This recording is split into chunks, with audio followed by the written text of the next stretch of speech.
Je dis simplement que le numérique est devenu un outil indispensable à tout le monde et à tous les métiers. Aujourd'hui, on ne peut pas vivre, on ne peut pas se lever un matin sans avoir touché son portable, sans avoir regardé ses mails, ce qui n'était pas concevable il y a 10 ans, 15 ans. Donc pour moi, aujourd'hui, c'est devenu un outil. Le numérique est devenu un outil qui est indispensable à tout le monde.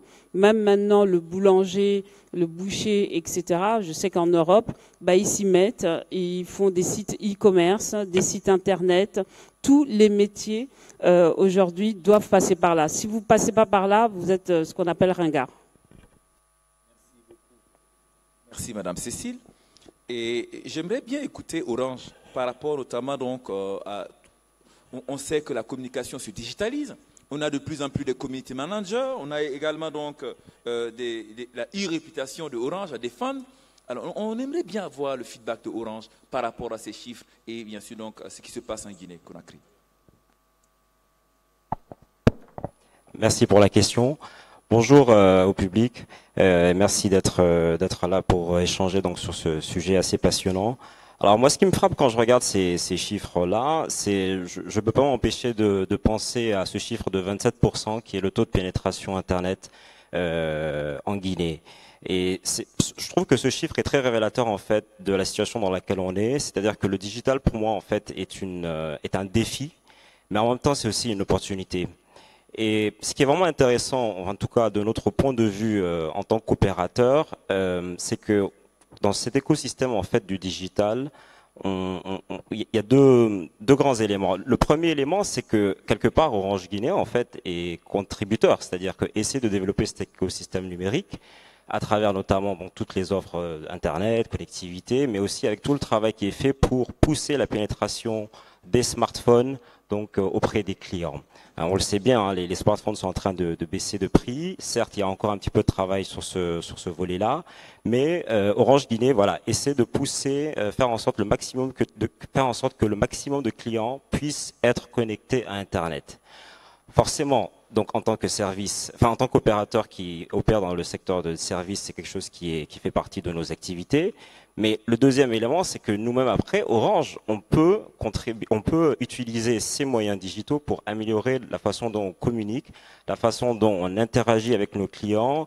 Comment est-ce qu'on peut aussi également réinventer un petit peu l'expérience client, parce que ces outils nous permettent d'avoir un certain nombre une communication, on va dire, différente avec nos clients qu'avec les moyens traditionnels. Et aussi, c'est aussi une opportunité pour mieux connaître quelque part nos clients.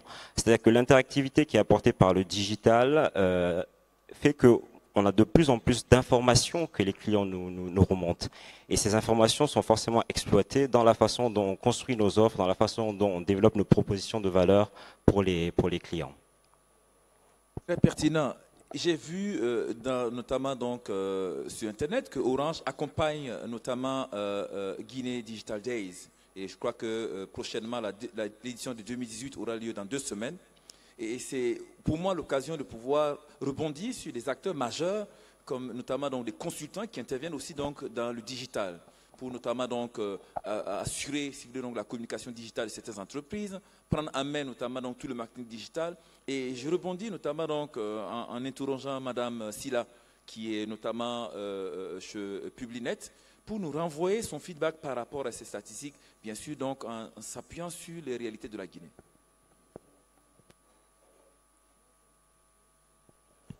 Bonjour, merci beaucoup de m'avoir ici. Donc, en fait, moi, ce que ça me dit, c'est que, comme je rebondis sur ce que Mme Barry a dit, c'est vraiment un outil indispensable.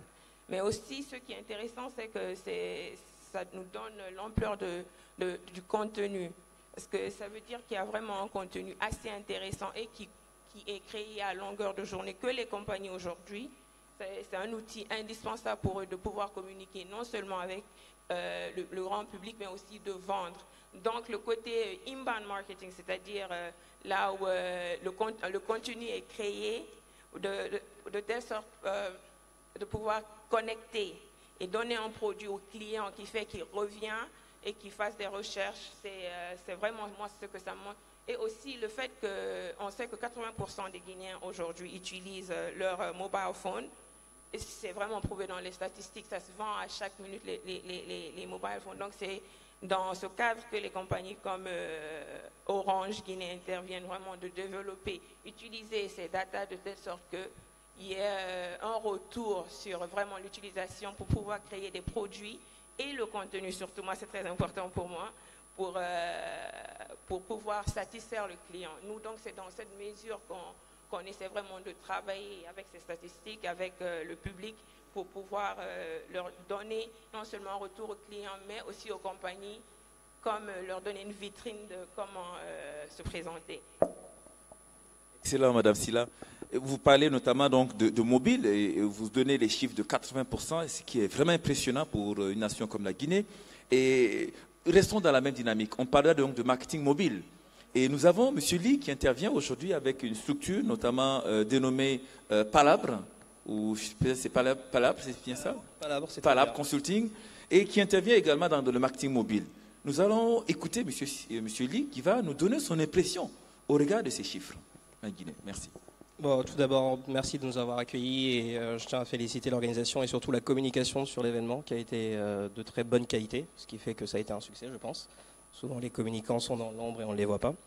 Je vais revenir sur le terme outil qui a été utilisé très souvent. La communication, c'est un outil, le marketing, c'est un outil. Et comme tous les outils, il faut apprendre à les utiliser, donc il faut se former. Il faut demander des conseils pour pouvoir l'utiliser de la meilleure des manières. Et il faut savoir sur quoi, pourquoi et quand les utiliser. Et c'est à ça que servent les agences de conseil, les agences de communication, c'est accompagner le client dans la formation, s'il y a besoin de faire monter en compétences leurs équipes opérationnelles ou leurs décideurs. C'est leur indiquer vers quelle cible, vers quelle audience utiliser ces outils-là et quand les utiliser, surtout. Pour ce qui est de Palabre Consulting, nous, on se définit comme une agence à écosystème digital, c'est-à-dire qu'on ne prétend pas tout savoir-faire. On a des partenaires qui nous accompagnent sur l'audit, parce que certaines entreprises ont besoin d'être auditées pour savoir comment se passe leur processus de communication, qu'est-ce qui se passe bien, qu'est-ce qui se passe mal, que font les équipes. On a des équipes qui nous accompagnent sur la RSE, qui est une stratégie de communication très utile et très utilisée en Guinée, parce que les populations ont besoin de voir les entreprises à leur côté au quotidien. Et finalement, ensuite, on a aussi toute une partie d'accompagnement dans la formation, dans la compréhension des sujets et de l'évolution des problématiques. Pour ce qui est du marketing, que ce soit mobile, Internet ou autre, je vais revenir sur ce qui a été dit précédemment. Le contenu, c'est la clé. Aujourd'hui, les gens, que ce soit dans les marchés qu'on va dire matures, c'est-à-dire occidentaux ou en Côte d'Ivoire, au Kenya, etc., ou que ce soit dans les marchés moins matures comme la Guinée, les gens ne recherchent pas uniquement du contenu pour du contenu. On recherche avant tout de l'information, du ludique, du savoir-faire, du média, etc. Donc les entreprises doivent rajouter à leur panel de compétences et de production cette compétence de création de contenu. Et ce n'est pas leur mission de base. Donc, elles ont besoin d'avoir des acteurs qui les accompagnent pour savoir quel type de contenu créer, vers quel prestataire passer, etc. Donc, il y a toute une panoplie de compétences à avoir que les entreprises ne peuvent pas forcément avoir en interne, et d'où l'intérêt de passer par des agences. Pour ce qui est de la Guinée, je pense qu'il y a une vraie connaissance des outils, il y a une vraie compétence des acteurs locaux, des jeunes, des entreprises pour l'utilisation de l'outil digital et numérique. Mais il y a encore un manque de compréhension et de stratégie. Et je pense que c'est ce sur quoi il y a un gros travail à faire encore, c'est de comprendre quelle est la bonne utilisation des outils numériques, digitaux, des sites internet, du référencement, etc. Et surtout comment optimiser l'utilisation pour réduire les coûts et optimiser les bénéfices. Alors, quand je vous écoute, je vois effectivement un tissu d'acteurs aptes à accompagner notamment, si vous voulez, les acteurs majeurs, si vous voulez, donc l'État et ses démembrements et aussi les autres entreprises. Et nous voyons aujourd'hui que vous avez touché un point qui est très important. Vous parlez notamment donc, de compétences et de savoir utiliser notamment l'outil. Alors, j'ai été très curieux, donc je suis allé sur Internet. Alors, j'ai essayé donc de regarder un tout petit peu ce que chacun de vous faisait. Et quand j'ai interrogé Internet, j'ai vu que Mme Cécile Barry avait été reçue notamment par TV5 lors d'une des émissions notamment, et elle a donné son expérience par rapport à la dimension du genre. Alors, et j'aimerais bien, parce que depuis le début de cette semaine, la question du genre n'a pas été officiellement évoquée. Et je vais toucher du doigt, bien sûr, donc, ce point. Et j'aimerais que Mme Cécile Barry, qui est présidente notamment donc, de son institution, puisse nous donner un aperçu donc, de ce que la dimension du genre peut apporter comme valeur ajoutée, bien sûr, donc, dans cette communication numérique ou sinon cette communication qui se virtualise. Madame Cécile. Alors, en annexe de mes activités, je suis présidente d'une association de femmes chefs d'entreprise qui s'appelle Actionnel, qui compte 600 membres sur la France. Là, nous allons justement arriver en Afrique, en Sénégal, Côte d'Ivoire et pourquoi pas la Guinée prochainement. Et du coup, on accompagne donc toutes les femmes à monter leur entreprise et celles qui les ont déjà à les développer. Donc on s'est rendu compte effectivement que tout ce qui était numérique, que ce soit ici ou en Afrique, c'était un atout pour les femmes. Mais il fallait ici leur donner un accès qui soit vraiment bénéfique, parce qu'on se rend compte que c'est généralement les hommes qui vont beaucoup plus facilement. Mais même en Europe, ne croyez pas que l'Afrique et l'Europe soient si différents. Donc on essaie vraiment d'accompagner les femmes là-dessus, c'est-à-dire de se développer. Elles ont tendance à créer des entreprises qui soient, on va dire, plus petites que celles des hommes. Donc il faut leur donner des outils aussi beaucoup plus concrets. Alors au niveau des femmes, la différence que moi je peux faire entre l'Europe et l'Afrique, c'est que les femmes africaines sont nées entrepreneurs. Voilà, ça on a tous dans nos familles, toutes les familles africaines ont des femmes entrepreneurs qui vendent au marché, etc. En Europe, les femmes ne sont pas nées entrepreneurs, elles apprennent à l'être. Donc elles ont un retard qui est un peu plus fort que les africaines. Après, c'est une histoire de développement. En fait, en Afrique, les femmes, c'est sur le développement qu'il faut leur apporter toutes nos compétences. Alors, je suis certain que Madame Silla a certainement un mot à dire par rapport à l'impact des femmes dans cette communication digitale. Pour certains, c'est un métier qui est relégué, bien sûr, donc, à la dimension du genre. Alors, qu'en est-il en Guinée et par rapport à votre expérience? Comme Mme Barry l'a dit, c'est vrai que les femmes en Afrique, oui, elles sont nées entrepreneurs. On a vu nos mamans le faire. On a chacune une mère qui avait un boulot et qui avait toujours une petite affaire de côté. Donc, c'est vraiment inné en nous. Mais encore, c'est l'utilisation de ces outils.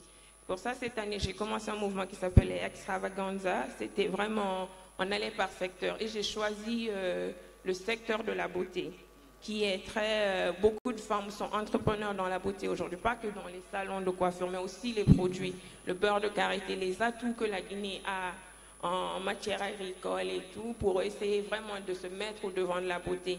Mais je me suis rendu compte que autant qu'il y avait de blogueuses beauté ou maquilleuses ou coiffeuses qui utilisaient l'Internet, mais ils n'avaient pas, on revient encore sur ce que disait M. Lee, ils étaient sur ces outils, mais il n'y avait pas l'expérience derrière qu'il fallait pour vraiment avancer. Donc moi, je pense qu'en tant que femme, j'apporte toujours ma petite touche féminine. De vraiment, c'est pour ça que je me concentre sur la création de contenu. Mais aussi, il faut que les gens sachent comment utiliser le digital pour mettre en valeur ce qu'ils sont en train de faire dans tous les secteurs. Donc on commence peut-être par les secteurs aussi naturels ou faciles pour les femmes comme la beauté, mais qu'on mette vraiment un support technique en arrière, une stratégie qui montre que non, c'est pas juste aller sur des réseaux, c'est un business. C'est toute une stratégie, tout un savoir-faire autour d'utiliser le digital et avec le quotidien d'une femme. C'est vraiment une partie intégrante maintenant. Très bien. Merci bien. Alors, Monsieur Lee, qui est un consultant et chef d'entreprise, a certainement une perception quant au user experience et customer experience dans la dimension du genre. Comment est-ce que vous percevez l'usage, bien sûr, donc de l'Internet et sinon de la communication digitale, bien sûr, dans la dimension féminine en Guinée? Bon, je ne me prétends pas expert sur ce sujet-là, donc j'ai hésité de faire des généralités. Je pense que cette problématique-là se pose aussi bien au niveau des agences que des entreprises. Les entreprises ont tendance à essayer de caler leur communication sur leur audience, sur leur cible. Et ils doivent comprendre que dans leur cible, il y a aussi voilà, il y a des genres, il y a des femmes et il y a des hommes. Et donc il faut éviter d'uniquement parler aux hommes. Ça ne veut pas dire qu'il faut tomber dans des clichés, c'est-à-dire le rose pour les femmes, le bleu pour les hommes. Ça ne marche pas comme ça. Mais ça veut dire qu'il faut prendre conscience des enjeux de chacun. On sait que les enjeux, par exemple, des femmes en Guinée, ça sera la formation, l'éducation, ça sera les violences. On a eu de gros soucis sur ça dernièrement. Voilà, ce sont des problématiques sociétales que ce soit dans une stratégie RSE, que ce soit dans une communication sur les réseaux sociaux, que les entreprises peuvent embrasser pour justement faire avancer ce genre de problématiques. Après je ne peux pas prétendre qu'aujourd'hui, en tout cas en Guinée, le marché est suffisamment mature pour pouvoir dire qu'on va faire une communication spécifiquement aux femmes ou spécifiquement aux hommes. Il y a déjà tout un gros travail à faire pour faire une communication avant de la détailler, de la rendre encore plus précise. J'espère que ça viendra bientôt, mais aujourd'hui on est quand même beaucoup dans la compréhension des outils, je reviens vraiment sur ça, dans l'éducation, dans la formation. Et dans cette formation-là, bien entendu, on prend en compte déjà au niveau des acteurs, mettre en avant que l'utilisation du numérique, que ce soit en France, en Guinée, en Afrique, doit intégrer les femmes. C'est quelque chose qui est encore un peu un challenge à relever, et c'est pas uniquement du fait de l'Afrique. Quand on va sur des marchés plus matures, plus développés, que ce soit en Europe ou aux États-Unis, il y a une vraie problématique de la présence des femmes sur les métiers de web développement, sur les métiers de codage, sur les métiers du numérique. Pas parce qu'elles sont moins capables que les hommes, ça c'est totalement faux, mais juste parce qu'il y a une structuration de la société, de la formation qui fait qu'on ne les envoie pas vers ce type de métiers qui pourtant sont des métiers à forte valeur ajoutée, des métiers d'émancipation. Donc il y a un vrai travail à faire sur ça, un vrai travail de sensibilisation au niveau des jeunes filles pour leur dire voilà, vous êtes tout aussi compétentes que vos jeunes amis, que vos jeunes frères, vous devez y aller, vous ne devez pas avoir peur. Et je pense voilà, c'est à ce stade-là qu'aujourd'hui on peut travailler, et la chance qu'on a, c'est que vu que le retard est aussi ailleurs, on peut vraiment prendre une avance, on peut vraiment faire l'effort pour faire en sorte que l'écosystème numérique et digital en Guinée soit un écosystème de parité et d'égalité. Merci beaucoup, M. Ly. Alors, notre cher ami de chez Orange va certainement nous donner son feedback par rapport à comment Orange, bien sûr, à travers peut-être sa RSE, contribue à permettre notamment peut-être aux dames, aux femmes, de mieux utiliser efficacement donc, le web. Est-ce qu'il y a des programmes dédiés soit aux questions du genre ou même aux enfants? Alors, je rejoins un petit peu ce que M. Ly disait tout à l'heure, c'est-à-dire qu'effectivement, on n'a pas forcément des communications spécifiques liées au genre ou des produits et des services qui sont liés au genre. Mais c'est vrai que les programmes de M-Women, on les appelle comme ça dans notre jargon, ce sont des choses que nous avons commencé à étudier et à intégrer un petit peu dans notre stratégie RSE. On a eu l'occasion par le passé d'avoir un certain nombre de dialogues de parties prenantes, et effectivement ce qui ressortait un petit peu quand on discutait avec les femmes, c'est ce que tu disais tout à l'heure, c'est-à-dire qu'il y avait des questions de formation, il y avait des questions de santé, d'autonomie financière qui ressortaient. Et donc c'est vrai qu'actuellement Orange, à travers sa stratégie RSE, essaie d'avoir des programmes, alors c'est pas complètement encore finalisé, mais on essaie d'avoir des initiatives qui sont orientées femmes pour contribuer à une certaine éducation digitale des femmes. C'est un sujet qui est, on va dire, un petit peu au début. Moi, je pense que dans les prochaines années, quand on regarde un petit peu les études de la GSMA, il y a pas mal de littérature sur le sujet du M-Woman, on voit qu'il y a vraiment quelque chose à faire. Au-delà de juste la partie RSE, même d'un point de vue marketing, produits et services, il y a des vraies choses à faire. Je peux donner l'exemple d'un service qui a été lancé de mémoire, je pense en RDC, des services autour de la santé qui apportent beaucoup de valeur ajoutée aux femmes. Hein. Donc des services extrêmement simples qui sont basés sur des technologies SMS, USSD et qui permettent en fait aux femmes de pouvoir avoir un certain nombre de réponses par rapport à la santé ou pouvoir avoir on va dire, comment dire, enfin tout simplement avoir un outil qui leur permet de mieux gérer un petit peu leur santé. Donc c'est un sujet, je pense, qui a encore de l'avenir. On est encore un petit peu en début, je pense, en tout cas en Guinée, mais c'est quelque chose qui est clairement intégré dans nos stratégies RSE et probablement marketing dans les prochaines années. Merci beaucoup. Après avoir écouté notamment les panélistes sur leur regard par rapport notamment à la communication digitale à la lumière de ces chiffres, nous avons aussi reçu vos feedbacks par rapport à la question du genre. Maintenant, nous allons nous tourner vers l'auditoire donc pour prendre quelques questions, pour notamment revenir et vous laisser bien sûr donc réagir par rapport aux préoccupations de l'auditoire. Alors, s'il y a des questions par rapport notamment à la communication digitale, au marketing digital, aujourd'hui, on voit des problématiques liées aussi donc, à la question des compétences. Il faut développer bien sûr donc une masse critique de développeurs, de codeurs, de blogueurs, n'est-ce pas, et de community managers. Alors nous pensons qu'aujourd'hui, il y a certainement des préoccupations que la jeunesse partage et nous souhaiterons bien les recueillir. Donc s'il y a des questions, nous pouvons donc en prendre 3. Est-ce qu'il y a prise de parole? Ah, il y a un doigt. Très bien.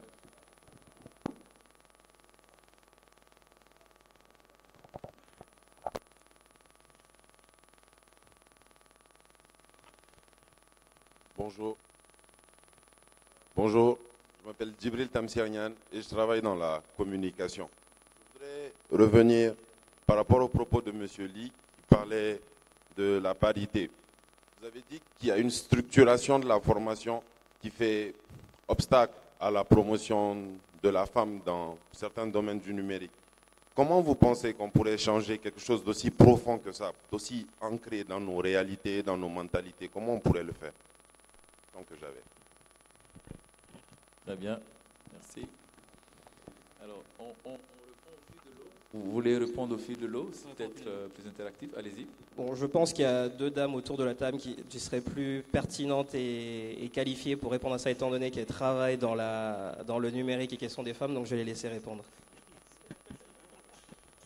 Madame Cécile Barry, allez-y. Cette problématique, on l'a sur tous les continents. Puisqu'en France, on a moins de 15% de femmes qui sont dans le numérique, à la tête d'entreprises dans le numérique. C'est de l'éducation. Ça part je pense, dès la naissance qu'on change un peu la donne. Ensuite, les femmes, il faut elles-mêmes qu'elles se disent qu'elles doivent y aller. On ne doit pas toujours, il faut toujours prendre sa place en fait. Il ne faut pas toujours attendre que les autres vous donnent la place. Et c'est là qu'il faut travailler, c'est de dire dès le jeune âge, petit garçon et petite fille, vous avez les mêmes chances. Et pour moi, c'est l'éducation, c'est la formation effectivement. Donc, il y en a beaucoup qui se forment. Il y en a beaucoup, c'est comme les études scientifiques. Il y a beaucoup de jeunes filles qui vont faire des études scientifiques, mais dès le moment où on doit passer à l'emploi, eh bien, on les voit un peu moins. Donc pourquoi? Mais parce que bon, après il y a les vies de famille, la conciliation vie personnelle, vie professionnelle, et elles se voient pas dedans et elles vont toujours laisser la place aussi aux hommes. Et on le voit d'ailleurs à travers, moi je trouve le concours qui a eu lieu, la Innovation Days. Finalement, si vous regardez, il n'y a pas eu autant de femmes que ça. Dans les dossiers, on a demandé à la base, mais pourquoi il y a si peu de femmes? Elles n'osent pas, tout simplement, elles n'osent pas se montrer, etc. Donc, mesdames, il faut oser prendre votre place. Si vous la prenez pas, c'est pas quelqu'un d'autre qui va vous la donner. Alors, je veux bien que les gouvernements doivent faire plein de choses, je veux bien que les écosystèmes doivent faire plein de choses, mais c'est aussi à vous de prendre votre place. Très bien. Alors, s'il y a... Donc, on va essayer de prendre 2 questions ici, 2 doigts.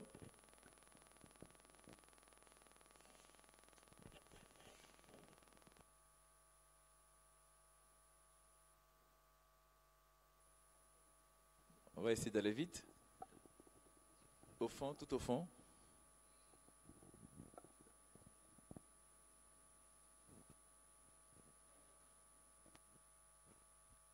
Bonjour à tous, mon nom c'est Ayo. Parlons un peu de communication et marketing digital. Qu'est-ce qu'il faut pour bien contacter avec les gens? Parce que par exemple à Cancan, on avait fait quelques semaines d'essais de contacter et de diffuser des messages. Nous faisons de ramassage de déchets, de diffuser ces messages de sensibilisation. On a même payé certaines choses sur Facebook. Mais il y a deux problèmes critiques. D'abord, la plupart des gens ne sont pas connectés sur Facebook assez souvent. Et quand ils sont connectés, ils ne regardent pas les messages des entreprises.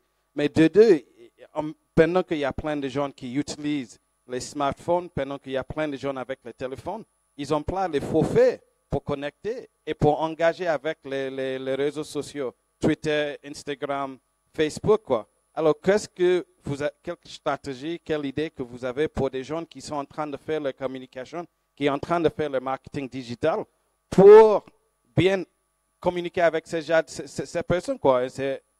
Vous avez parlé, madame, de stratégie, et moi, je parle plutôt des questions de comment adresser le manque de capacité sur les côtés de vos clients et pas la stratégie, quoi. Parce que si vous essayez d'engager, au moins, il faut j'espère qu'il y aura un peu de réponses. Mais s'il n'y a rien du tout, comment on peut faire pour gérer ça? Alors, cette question, il me semble, elle est pertinente et même adressée à Orange. Comment Orange peut contribuer à accroître l'accessibilité à Internet? Aujourd'hui, la Banque mondiale a publié un document qui est intitulé le dividende du numérique, ou digital dividend, et où la Banque mondiale insistait sur notamment le coût lié à l'accès à Internet, pour vulgariser Internet. Et c'est vrai que c'est une question quand même pertinente. Et au regard des chiffres que vous avez donnés tout à l'heure ici, on n'a pas encore atteint 50% de taux de pénétration donc, sur Internet. Alors qu'est-ce que Orange pourrait bien sûr faire, ou qu'est-ce que Orange fait déjà pour accroître l'accessibilité donc, de l'Internet? Parce que la cible est là. Très bien, merci pour la question. Alors, c'est une très bonne question. Qu'est-ce que Orange fait? Alors, avant de répondre précisément à la question, sur la question de l'accessibilité, bon, déjà, il faut rappeler quand même que pour avoir accès à Internet, il faut être couvert en réseau. Donc, en ce qui concerne Orange, il y a quand même tout le travail qui a été fait ces dernières années sur la couverture 3G dans 100% des sous-préfectures. Donc, ça, c'est déjà une première brique qui est là. Donc, le réseau est là. Et ensuite, deuxièmement, une fois qu'il y a le réseau, effectivement, il faut avoir des smartphones. Donc, certes, on a des feature phones en 2G qui permettent d'accéder à Internet, mais l'expérience utilisateur est quand même bien meilleure lorsqu'on est sur un smartphone qui est compatible 3G. Donc, intervient maintenant la question donc, des terminaux. Qu'est-ce que Orange fait pour pouvoir accélérer, pousser la pénétration des smartphones? Et donc là, c'est un petit peu toutes les offres, les promotions que vous voyez actuellement, où on essaie d'avoir des smartphones qui sont le plus accessibles. Vous pouvez trouver maintenant un smartphone à 200 000 francs guinéens dans les boutiques Orange. Ce n'était pas forcément le cas il y a quelques années.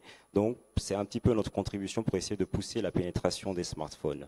Donc, une fois qu'on a parlé du réseau et qu'on a parlé maintenant ensuite des smartphones, reste maintenant la question de l'offre. Et c'est là qu'intervient la partie, on va dire, entre guillemets, tarifaire, où il y a un certain nombre effectivement d'offres qui permettent d'accéder, donc des forfaits Internet qui permettent d'accéder à Internet, qui sont dimensionnés vraiment en fonction des différents usages des clients. Et pour parler un petit peu d'accessibilité, quand vous regardez un petit peu le niveau des prix moyens du mégaoctet qui est vendu à travers les forfaits Internet en Guinée, que vous prenez d'ailleurs Orange ou les autres opérateurs, vous vous rendez compte que quand vous regardez par rapport à la sous-région, on doit avoir un des coûts du méga qui est un des plus bas par rapport aux autres pays. C'est simple, il suffit d'aller comparer par rapport au forfait Internet du Mali ou encore du Niger ou encore du Sénégal. On est relativement bas par rapport à ces pays. Après, j'entends bien effectivement qu'il y a encore des efforts à faire dans ce sens-là. Donc, c'est des choses qui sont régulièrement étudiées, qui alimentent un petit peu nos stratégies dans le futur pour essayer de voir comment rendre encore plus accessible l'accès à Internet. Très bien. Il y a M. Lee qui souhaiterait réagir. Pour compléter un peu sur la partie marketing com que vous aviez demandé, je pense qu'il y a deux aspects. Le premier aspect, c'est que la Guinée est un pays où les internautes sont très engagés. C'est-à-dire qu'il y a énormément de pages qui ont des followers dans le millier. Il y a énormément de tweetos qui ont énormément de followers aussi. Donc je pense qu'il faut travailler sur la qualité plutôt que sur la quantité. Une fois que vous allez avoir votre base d'audience, il va falloir leur proposer un contenu qui va faire qu'ils vont se connecter pour venir regarder votre contenu. et non pas attendre qu'ils se connectent pour aller leur proposer votre contenu. Donc je pense que c'est plutôt sur ça, vraiment axer votre stratégie sur le contenu. Et j'insiste, ça revient vraiment à de la stratégie. Ce n'est pas uniquement du client, mais c'est vraiment se dire comment est-ce qu'on propose du contenu, quel type de contenu on va proposer, pour que le peu d'internautes qu'on a, les 28-29% qu'on a, aient envie de se connecter, de nous suivre et de cliquer sur notre contenu. Donc ça, après, c'est le travail du communicant derrière. Madame, allez-y, Madame Silla. Aussi, on en a parlé tout de suite avec Maki, le reporting, vous devez revenir un peu si vous avez mis du contenu. Vous n'avez pas eu la réponse que vous voulez, lisez les commentaires, regardez le format sur lequel vous l'avez mis. Il y a plusieurs formats. Ça n'a pas marché cette fois-ci. Qu'est-ce qui n'a pas marché? Comment je peux changer le contenu de ce message? Est-ce que je dois aller sur plus d'images? Est-ce que le test est trop long? Si j'ai utilisé une vidéo, est-ce qu'elle est trop longue? Parce que vous parlez toujours aussi du forfait. Si les gens n'ont pas de grand forfait, donc forcément, ils ne voudront pas regarder de longues vidéos. Donc, il faut vraiment pouvoir être pertinent et éducatif, mais dans un très court temps aussi, parce qu'aujourd'hui, les gens n'ont pas beaucoup de temps. Donc, il faut prendre compte de tous ces différents facteurs. Les commentaires que les gens mettent sur vos posts, c'est très important de les lire parce que vous apprenez. C'est ces gens que vous essayez de garder, d'attirer. Donc, c'est une interaction. C'est très important de les prendre en compte, de voir comment vous pouvez adapter ou changer votre contenu par rapport à ça. Alors, il y a une dernière question.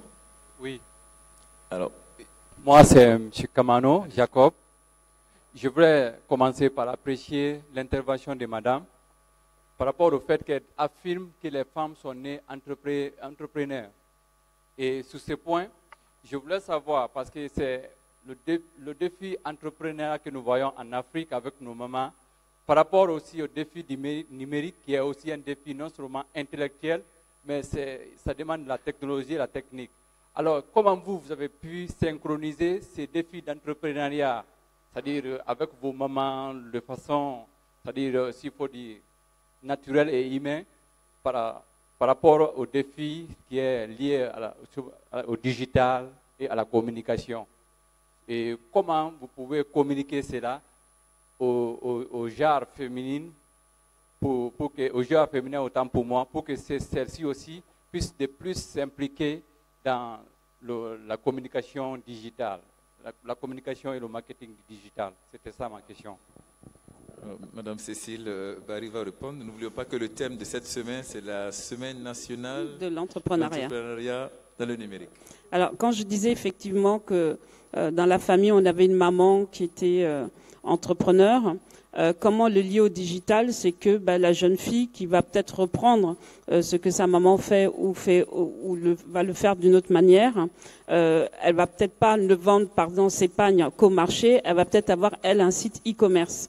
Donc, c'est là où l'outil va rentrer, c'est là où il va avoir une évolution, en fait, du business. Et c'est là où le chiffre d'affaires peut aussi être dédoublé. Vous avez du physique, c'est-à-dire on continue à vendre sur le marché, mais en même temps, on a un site e-commerce. Donc pour moi, c'est une évolution qu'il faut avoir, qui l'un n'empêche pas l'autre. On se rend compte aujourd'hui que ceux qui avaient juste des boutiques se mettent en e-commerce. Et le e-commerce au niveau mondial, vous avez Amazon, que tout le monde connaît, qui était essentiellement en ligne. Eh bien, il commence à ouvrir des boutiques. D'accord? Donc, l'un ne va pas sans l'autre. On teste d'une manière, mais il faut essayer aussi à un moment donné. Amazon s'est aperçu qu'ils avaient besoin d'être aussi plus en contact avec leurs clients. Donc, ils ont commencé à ouvrir des boutiques. Vous avez des sites e-commerce aussi qui louent des boutiques pour un mois, pas plus. On appelle ça des pop-up stores, juste pour montrer leurs produits et avoir d'autres clients physiques qui vont passer. Donc, pour moi, l'entrepreneuriat aujourd'hui se démultiplie, mais le numérique a totalement dans sa place dans ce qu'on faisait avant. Merci, madame. Alors, si on revient sur le podium, aujourd'hui, je rebondis sur ce que madame Cécile disait tout à l'heure. Aujourd'hui, quand on voit Airbnb, c'est la première chaîne hôtelière au monde. On voit aussi Amazon, dont elle évoquait tout à l'heure. C'est vrai que c'est le plus grand supermarché au monde. Alors, au niveau de la Guinée, Est-ce qu'il y a des efforts qui sont faits pour l'éducation numérique? Une des choses aussi concerne la confiance au numérique. Ne pensez-vous pas que ça peut être des blocages ou des facteurs notamment qui pourraient empêcher, bien sûr, donc on a parlé donc de smartphones, Orange fait des efforts, mais aussi au niveau donc de la tarification. Ne pensez-vous pas qu'il y avait encore un effort à faire au niveau notamment donc de l'éducation numérique et également donc pour relever la confiance au numérique? Je commence par Madame Silla. Oui, c'est clair que le numérique n'est pas totalement encore dans nos habitudes. Comme quand on parle de commerce et tout, on a des commerçants aujourd'hui qui ne communiquent pas de tout sur le digital, qui ne s'en rendent même pas compte, ou qui n'ont pas cette confiance de mettre leurs produits à je ne sais pas à qui je parle et tout. Donc c'est vraiment apprendre aux gens que c'est un outil déjà. Ça peut être comme le téléphone, mais ce que le digital vous donne, c'est une plus grande ouverture, un plus grand monde. C'est return on your investment. Tu mets $1, tu en reçois 6 parce qu'avec un seul poste qui peut être partagé par d'autres gens, c'est vraiment en contact direct avec vos clients. Ils peuvent voir ce que vous vendez, ils peuvent voir c'est quoi vos services. Donc, je pense qu'il y a toujours beaucoup à faire sur le côté clientèle. Il ne faut pas que les gens se disent, bon, je vais juste mettre voilà, des produits sur le... Il faut que les gens ne veulent pas parler à des marques, ils ne veulent pas parler à des brands, ils veulent parler à des humains. Donc, il faut toujours qu'on garde ce côté-là, dit oui, il y a un service clientèle derrière cette machine, des gens qui m'écoutent, qui prennent en compte ce que je leur dis, parce que de nos jours, les gens n'achètent plus les produits ou les services, ils achètent l'expérience. Donc, vraiment pouvoir créer cette expérience sur toute la chaîne, du moment que du visiteur, et vraiment le convertir en client, ensuite en promoteur pour votre marque.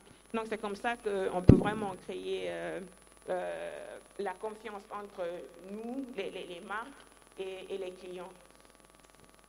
Alors Orange, j'aimerais bien savoir qu'est-ce que Orange fait comme notamment stratégie ou déploie comme stratégie pour augmenter le trafic, notamment donc sur son site web. Et mieux encore, aujourd'hui, vous avez certainement donc des fans donc sur Facebook, je le suppose. Alors comment est gérée cette interaction-là? Vous avez certainement un community manager qui interagit avec notamment la jeunesse guinéenne sur le net. Comment vous percevez un peu donc cette relation virtuelle? Alors, avant de répondre à votre question, je voulais juste apporter un complément d'information par rapport à la question de la formation. Je pense qu'effectivement, ça ne peut pas être que le rôle des opérateurs de faire ce travail d'éducation digitale. Il faut que ce soit beaucoup plus large que ça. À l'échelle d'un pays, il faut qu'il y ait beaucoup plus d'entités qui s'intéressent à cette question de l'éducation digitale. Juste pour compléter là-dessus, on est en train en ce moment, nous, de nous intéresser à une initiative qui a été portée par la GSMA au niveau du Rwanda, où ils ont conduit une expérience où ce sont les points de vente et les distributeurs que nous avons, enfin que les opérateurs télécoms ont, qui faisaient en fait des sessions d'entraînement digital aux clients, mais vraiment de manière très très basique. C'est-à-dire expliquer comment est-ce que le smartphone marche, comment est-ce que Facebook marche, comment est-ce qu'on ouvre un compte Gmail, etc. Et en fait, cette étude est extrêmement intéressante puisqu'on se rend compte que les gens qui ont bénéficié de ce training digital, on a tout de suite vu une hausse de leur usage Internet, etc. Au-delà de juste Facebook, Twitter, etc. que l'on connaît. Et donc c'est ce genre de stratégie qui actuellement on essaie aussi de s'en inspirer, parce que je rejoins beaucoup ce que vous dites quand vous disiez qu'effectivement les clients ont besoin d'avoir quelqu'un qui leur montre. La com, on va dire ATL de manière classique ou la com digitale ne peut pas que suffire. Il faut à un moment avoir quelqu'un qui est là, qui me montre comment est-ce que ça marche. Et effectivement, les opérateurs telco ont quand même des réseaux de distribution qui sont assez vastes et denses. Et c'est vrai que utiliser ce réseau de distribution pour pouvoir apporter une certaine pédagogie, c'est quelque chose qui peut avoir un impact non négligeable. Et donc du coup, pour revenir à votre question, alors effectivement, sur pour des entreprises comme Orange, il a fallu assez vite se doter d'un certain nombre de community managers. Effectivement, on est présent sur un certain nombre de canaux digitaux, que ce soit le site web ou encore les plus connus Facebook, Twitter, etc. Et ce qui est assez, je trouve intéressant pour des groupes comme le nôtre ou des entreprises comme les nôtres, c'est que on est passé en fait finalement d'une relation, on va dire, directe avec le client à plutôt une interaction avec une communauté. Et ça, c'est quelque chose que on n'avait pas forcément l'habitude d'avoir. C'est vrai qu'on avait l'habitude d'avoir un client qui m'appelle moi, qui appelle le service client d'Orange Guinée, j'ai telle problématique, etc. Et d'un coup, on est passé à une gestion finalement d'une communauté avec tout ce que ça sous-entend. Alors, il y a des aspects positifs, bien évidemment, c'est-à-dire qu'il y a un rapport beaucoup plus dynamique, on a des interactions beaucoup plus poussées avec nos clients, ça permet un petit peu aussi de rajeunir la marque, ça a pas mal aussi d'opportunités parce que ça nous permet très rapidement, par exemple, de récolter un certain nombre d'informations. Hein. C'est très facile de développer un questionnaire digital, contrairement à une étude de marché qui serait un petit peu plus lourde. Donc, ça permet aussi à notre marketing, par exemple, de pouvoir tester quelques concepts très rapidement, hein, en mode un petit peu test and learn. Et donc, du coup, sur ce volet un petit peu digital, donc voilà un petit peu les avantages que nous, on y trouve. Mais après, forcément, on comprend très vite que manier les réseaux sociaux, c'est pas un jeu. Voilà. Quand on connaît un bad buzz comme on a connu il y a quelques années sur Internet, on ne comprend pas ce qui se passe quand ça nous arrive la première fois, d'autant plus que quand on n'a pas forcément une agence digitale qui est spécialisée sur le sujet, on ne comprend pas, ça va extrêmement vite et on se rend compte qu'en fait on est devant une espèce de boule de neige qui continue à grossir et on se demande mais comment est-ce qu'on fait pour l'arrêter. Et donc du coup, une fois qu'on a ce genre d'épisode, on essaie de faire en sorte que cela n'arrive plus et on est beaucoup plus vigilant sur l'exploitation des réseaux sociaux, quoi. Voilà un petit peu ce que j'avais à vous dire. Très bien. Monsieur Lee, certainement un mot à dire par rapport à cette éducation numérique et à la confiance donc, au numérique. Certes, vous avez évoqué le fait que oui, toutes les parties prenantes ont leur rôle à jouer, mais quelle est la partition notamment donc, des consultants comme des cabinets notamment donc, comme Palabres? Je dirais que le digital, c'est du farming, c'est de l'élevage. C'est-à-dire que ça prend du temps, c'est très long, c'est chronophage. Il faut prendre le temps de laisser que ce soit les acteurs du digital, c'est-à-dire ceux qu'on doit former, apprendre, et les prospects, les clients et la communauté apprécier le contenu qu'on leur propose. Donc c'est un travail de longue haleine. Sur la partie formation, je pense qu'il y a un véritable besoin sur le numérique plus globalement, mais sur la communication. C'est parce que c'est un métier, c'est pas uniquement quelque chose qu'on peut s'improviser du jour au lendemain. Donc il y a un véritable travail à faire sur ça. Et lorsqu'on allie les deux, la communication et le digital, le marketing et le digital, c'est une nouvelle discipline encore qu'il faut de nouveau réapprendre. Donc je pense qu'il y a un travail à faire de formation. Je ne connais pas suffisamment bien l'écosystème éducatif de Conakry et de la Guinée en général pour savoir s'il y a des formations sur ces sujets-là pour les jeunes et pour les étudiants. Je ne connais pas non plus, enfin je connais un petit peu l'écosystème pour ce qui est au niveau des entreprises, mais il y a un véritable besoin d'accompagner aussi, comme le disait Alassane, leurs community managers souvent n'ont pas forcément l'habitude de faire ces métiers-là parce qu'ils apprennent aussi. Donc il faut arriver à les former, à leur apprendre les bons outils, les bons codes, les bons moyens de faire du reporting et d'utiliser ce reporting-là pour s'améliorer et recalibrer. Il y a un travail de formation à faire au niveau des décideurs pour leur apprendre ce que c'est le digital, ce que c'est la communication digitale, ce que c'est une image, une réputation, comment la protéger, comment la mettre en avant, ce que c'est le contenu aussi et pourquoi il faut savoir en faire.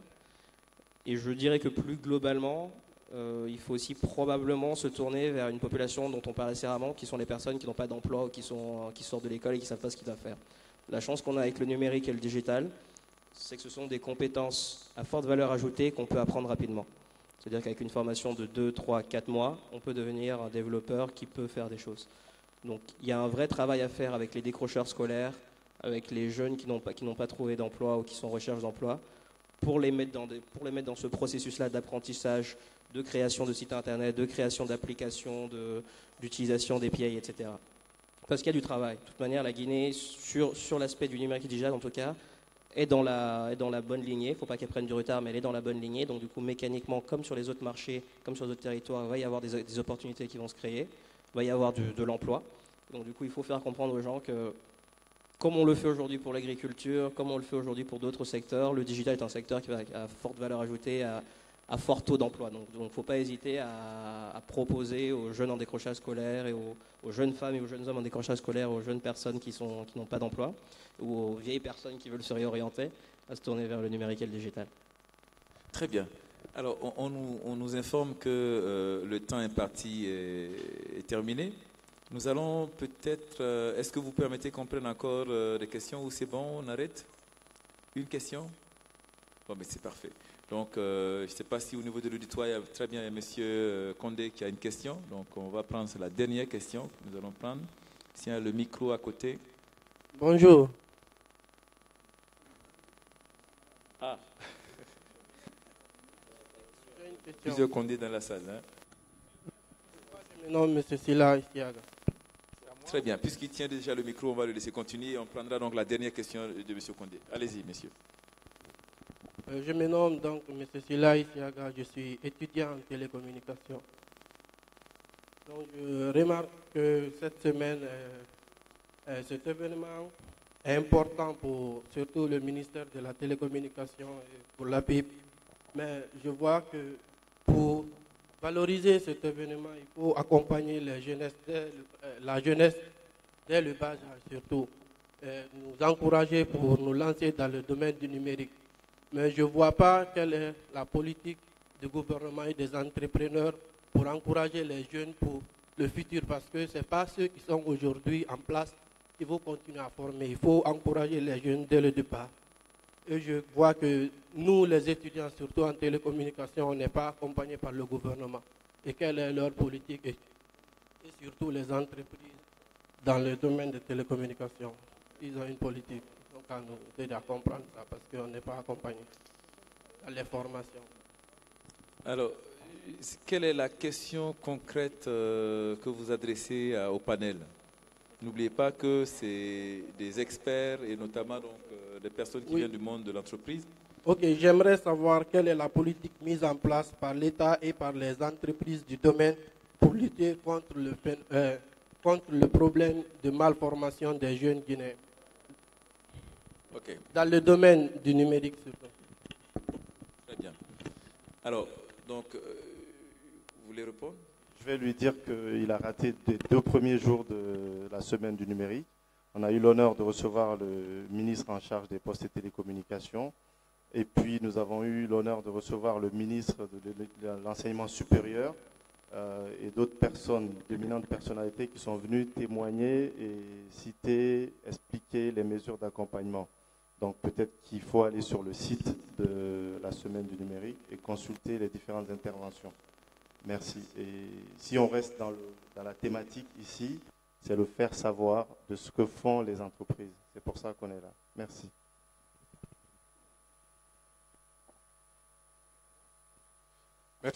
Merci Dr Alain. Je remercie aussi les différents panélistes. Je crois que vos interventions nous ont suffisamment éclairés sur la problématique de la communication digitale. Je voudrais juste faire une adresse spécifique à mon frère Lee. Je reviens un peu au fondamental de cet événement, c'est-à-dire la stimulation, la création ou la motivation des jeunes à aller dans l'entrepreneuriat. Et j'ai cru comprendre que lui, il a une certaine expérience en la matière, notamment la communication digitale, parce que si on se positionne comme appui ou conseil, ça suppose qu'on a une certaine expérience. Je voudrais juste qu'il partage à cette audience, notamment à ces jeunes-là, son expérience en la matière, de telle sorte qu'ils puissent avoir une certaine envie d'aller sur ces créneaux du vaste domaine du numérique. Merci. Très bien, merci. Je pense que la question est bien adressée à notre cher ami. Je pense qu'on est 3 autour de la table, donc je pense qu'on va donner un conseil chacun. Pour ma part, je dirais que c'est beaucoup de travail. Il ne faut pas avoir peur du travail parce que mécaniquement, quand on veut avoir un client, il faut déjà avoir une recommandation à lui proposer. Donc il faut déjà faire un travail en amont qui ne sera pas forcément rémunéré. Donc il ne faut pas avoir peur de se retrousser les manches et de mettre les mains dans le cambouis pour travailler sur ces problématiques-là. Et surtout, il faut avoir énormément de curiosité. Il faut connaître les choses. Vos clients ne seront pas tous dans la télécommunication, vos clients ne seront pas tous dans l'agroalimentaire, vos clients ne seront pas tous dans l'éducation, que sais-je encore. qui pourront être multisectoriels, et il faut que vous ayez une bonne connaissance de leur sujet. Il ne faut pas que vous soyez des experts, mais il faut que vous ayez suffisamment de connaissances et d'intérêt pour leur sujet pour pouvoir comprendre ce qu'ils vous disent, comprendre leurs enjeux et pouvoir répondre avec vos solutions et vos conseils. Voilà.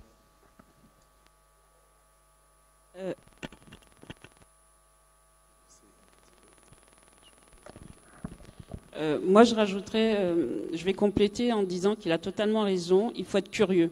La transition du numérique, nous, on va dire les personnes, moi j'ai 50 ans, nous on l'a subi aussi de plein fouet. Vous êtes encore dedans. Et on a dû s'y mettre. On a été hyper curieux. Moi, mon agence, c'est une agence de communication qui fait des relations presse, des événements, etc. Et l'agence, elle a dû s'y mettre aussi dans tout ce qui était numérique. Elle s'est mise comment ? Moi, je suis très curieuse de nature, je suis un peu geek. Donc déjà, par moi-même, j'ai été voir ce qui se passait, comment ça se passait, et après, j'ai été me former. J'entends beaucoup, il faut que le gouvernement fasse ceci, il faut que les gens fassent ceci, etc. Mais vous, déjà, à la base, soyez curieux pour apprendre les choses. N'attendez pas toujours que les autres fassent pour vous. Une fois que c'est fait, alors moi, les réseaux sociaux, c'est super, mais moi, le bémol, faites attention aussi à ce que vous mettez sur les réseaux sociaux, parce que ça construit sur votre image. Moi, si vous me montrez votre page Facebook, je peux lire en une page quel est votre caractère, quel est votre avis politique, qu'est-ce que vous aimez, qu'est-ce que vous n'aimez pas, etc. Et les gens, c'est le travers du web, c'est que les gens se cachent beaucoup maintenant derrière les réseaux sociaux, derrière le web, pour dire ce qu'ils pensent. Mais ça vous suit. Ça vous suit. Nous, on a eu un client qui était un peu vindicatif dans ses propos politiques. Et ensuite, il a voulu monter son entreprise et il nous a demandé de l'accompagner. Sauf que quand on tapait dans Google son nom, qu'est-ce qui remontait ? Il s'est remonté tous ses propos qui n'étaient pas toujours en adéquation avec le service qu'il voulait mettre en place. Donc, on a dû mettre toute une stratégie en place pour justement avoir une nouvelle communication où on disait du bien de lui, mais forcé sur la communication, et que les pages où on disait du mal de lui aillent à la 100e ou la 150e page. Donc faites attention avant sincèrement de démarrer dans ce type de métier. Regardez vous-même, tapez votre nom. Sincèrement, tapez votre nom et regardez ce qu'on met sur vous. Et nettoyez déjà tout ce qu'on dit de vous qui n'est pas en adéquation avec ce que vous faites. Et après, vous pourrez avancer. Mais pour moi, il faut vraiment être curieux, avancer et faire ce qu'on appelle aujourd'hui du personal branding. Le personal branding, c'est quoi ? C'est que vous soyez déjà votre propre marque avant de vendre votre produit ou votre service. Bien. Madame, un dernier mot ? Donc, je reviens toujours sur cette idée d'être curieux. Vous resterez toujours un étudiant. Vous allez faire le boulot que le client ne veut pas forcément faire. Vous allez rechercher, vous allez retrousser vos manches. Vous n'allez pas toujours être spécialiste du domaine dans lequel le client travaille. Mais il faut avoir un intérêt. Dire, je veux vraiment apprendre, qu'est-ce que je peux apporter. Et aussi, c'est ce que Cécile dit, c'est vraiment vrai. Parce que moi, beaucoup de gens m'approchent par ma page personnelle déjà. Comment j'écris, comment je m'exprime. Il y a un brin de funny dedans aussi. Donc, ça fait que vraiment ce que vous mettez en ligne, que ce soit personnellement ou sur votre page professionnelle, c'est déjà très important. Parce que comment vous pouvez vendre quelque chose à quelqu'un quand vous n'avez pas déjà une bonne image. Donc, c'est très important. Vous dites peut-être que vous êtes étudiant, c'est bon, ça passe. Non. Vous laissez des traces. Et ces traces-là, c'est ce qui fait de vous, c'est ça votre réputation, c'est ça votre personal brand. Donc, vraiment, restez curieux.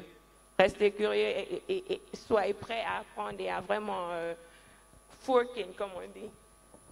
Merci Madame Silla. Un dernier mot, Monsieur Adjak. Je serai très bref. C'est vraiment ayez la soif d'apprendre.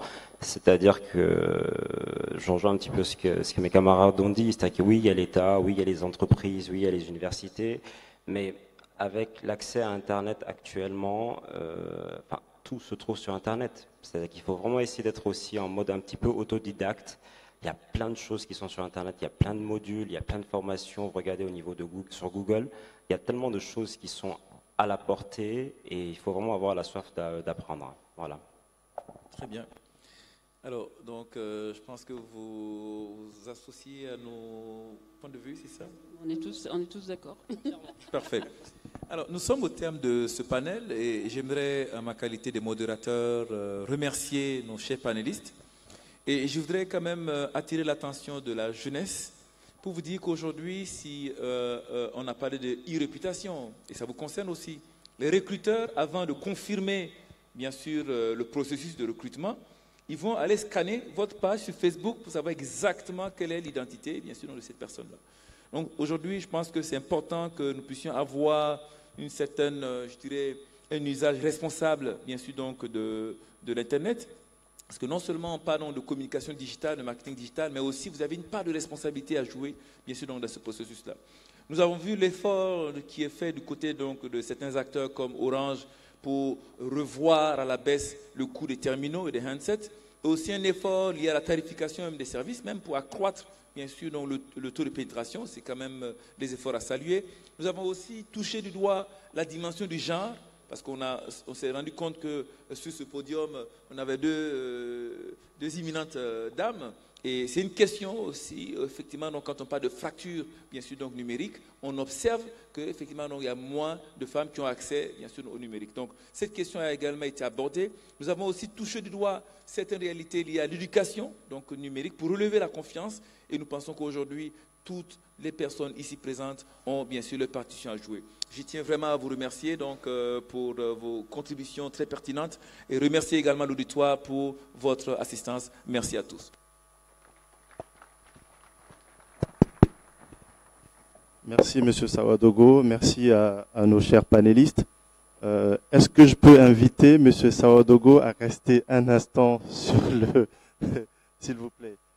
Alors, dans la suite du programme, nous avons prévu que le premier prix de l'année dernière nous présente sa réalisation, son projet de l'année dernière qui témoigne là-dessus.